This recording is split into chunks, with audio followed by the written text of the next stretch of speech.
Bueno, bon día a todas e a todos. Gracias por estar hoxe aquí. Quería, en nome da presidenta do Consello, Rosario Álvarez, disculpar a súa ausencia, posto que está nunhas xornadas en Portugal, e me toca a min, tamén en nome do Consello e en nome do Arquivo Sonoro de Galicia, darvos a benvida a estas xornadas que forman parte do traballo que fai o arquivo ao longo do ano, con diferentes actividades públicas, en donde intentamos sobre todo que asistan as persoas interesadas en todo o mundo do sonido e, ao mesmo tempo, os especialistas, lóxicamente, e particularmente, no caso das jornadas de hoxe, aquelas persoas ao que lle debemos fundamentalmente a catalogación e conservación dos arquivos sonoros, que todas aquelas persoas que están, de alguna forma, ligadas a institucións, como son bibliotecas, fundacións, que realmente teñen, digamos que, esa obligación, por así decirlo, e ese mérito de preservar para o futuro as grabacións sonoras que de outra forma estarían prácticamente perdidas. É certo que nos últimos 40 anos, desde que en 1980 a UNESCO declarou todo o que é o patrimonio audiovisual, o sonido e o visual, como un elemento clave para a humanidade, para o futuro da humanidade, teñen proliferado no mundo institucións que, a través de arquivos sonoros, fonotecas e, evidentemente, contenedores dos rexistros audiovisuales, están facendo unha labor moi importante. Penso que, incluso nestes momentos, hai un certo auxe dese interés por conservar para o futuro as imaxes e os sonidos. Quizá o sonido se incorporou un pouco máis tarde a esta necesidade de conservación dos rexistros para o futuro, pero creo que o está facendo con suficientemente forza para que realmente na sensibilidade da xente se valore cada vez máis como esos elementos cotidianos dos fenómenos naturales, da vida cotidiana, dos sonidos artificiales, da palabra e da música, teñen un valor porque a evolución que se produce a nivel tecnolóxico e da propia vida social fai que evolucionen continuamente e que todos podamos recordar sonidos que hoxe é imposible ou é moi difícil revivir. Eu sempre que teño a oportunidade de falar con persoas xóvenes, lle recordo como o sonido dos carros do país nas corredoiras de Galicia marcaban a identidade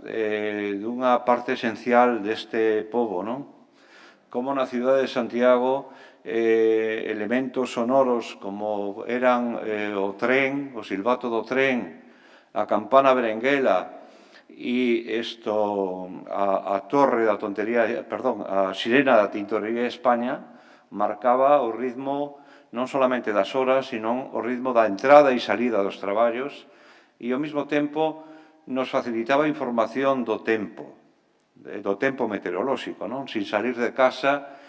segundo onde un vivía, sabía que escoitando a berenguela facía bon ou mal tempo, dependía se un vivía no sur ou no norte, se escoitando a sirena do tren estaba chovendo ou facía sol. É dicir, hai toda unha serie de sonidos perdidos que sería moi interesante catalogar para o futuro. Eu, na miña actividade periodística, tuve a sorte de vivir, por exemplo, o proceso de fundición da nova berenguela, por unha compañía holandesa, e foi un proceso moi complexo. Os técnicos holandeses o único que querían era escoitar grabacións da Bella Campana. E nos encontrábamos, e fixadevos que isto era 1980, 89, que non había ningún rexistro sonoro de calidad sobre o sonido da berenguela. Porque todos os sonidos que aparecían en películas, fundamentalmente, documentales e demais, non era a berenguela que estaba sonando, senón que eran sonidos recollidos de recursos sonoros quitados de outro lado, non? Hubo que acudir fundamentalmente aos músicos, que foron realmente os que determinaron de unha forma máis ou menos exacta a tonalidade do do que emitía a bella berenguela. Bueno, é un pequeno exemplo de como realmente temos, eu creo que a necesidade de despertar a sensibilidade polo valor que ten o sonido, sea natural ou artificial,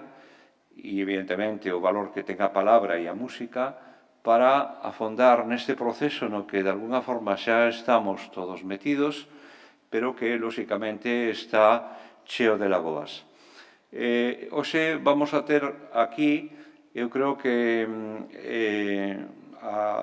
polo menos para min, a satisfacción de contar cos mellores especialistas, diría, do Estado e de Galicia, no tema do sonido almacenado. Dende, lóxicamente, a Biblioteca Nacional de España, que é un referente neste sentido, a Biblioteca de Cataluña, que tamén é tamén un formato interesantísimo para Galicia, e, evidentemente, todos os máis importantes museos e fundacións e arquivos que en Galicia teñen sonidos. Sonidos que están dispersos e que moitas veces non dispoñemos de un catálogo claro, porque a veces cando unha biblioteca se ve de alguna forma obligada a mezclar soportes diferentes, libros, películas, audios, resulta complexo para o público en general saber realmente que sonidos podemos encontrar en determinado lugar. O Arquivo Sonoro de Galicia, evidentemente, lle gustaría que Galicia, polo menos a nivel de Galicia, puidéramos dispoñer dun catálogo para saber onde están os diferentes rexistros sonoros que existen e que, de alguna forma, ese catálogo facilite o traballo dos investigadores e axude tamén a sensibilizar realmente a todas as persoas da importancia que ten este patrimonio. Si estas xornadas sirven un pouco para isto, creo que estaremos no camiño correcto. Pola miña parte, nada máis que daros a benvida e agradecer especialmente aos ponentes que van a participar, pero tamén a todo o público que está hoxe aquí, por a vosa presencia, e que disfrutedes da xornada e que realmente todos saquemos proveito das mesmas. Nada máis e moitas gracias.